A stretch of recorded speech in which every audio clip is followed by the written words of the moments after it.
koní, vrže zmrzlý sníh a lehký zimní vánek do očí mi vdých.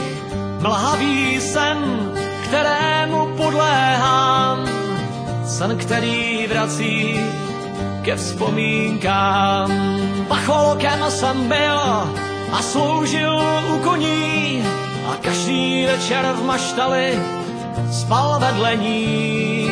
Její dlouhé černé vlasy slámou voněly a potichoučku ševelily a zpívali. Vem si mě, vem si mě, vem, než vyjde slunce, než bude bílý den.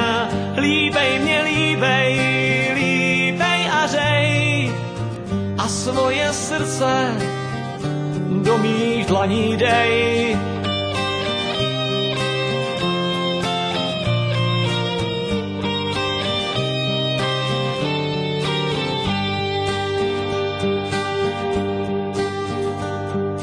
Ráno vstávali jsme šťastní, že můžeme spolu být a bezstarostně vyváděli koně k řece pít.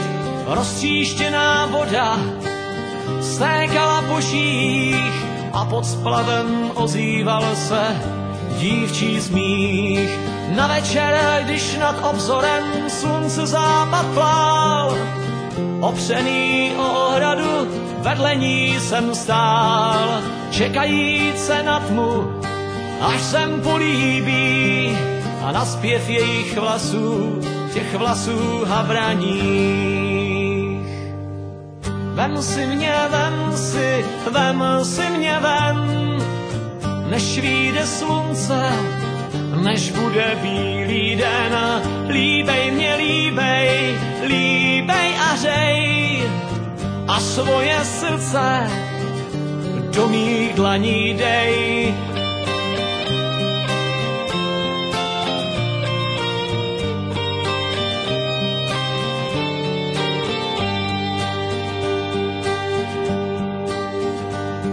Však rozplynul se sen, jak opar nad vodou. Snad v tomto století vše zdá se náhodou. A tak čekám na vlasy a nemusí být havraní, na ty, které potichoučku zpívají.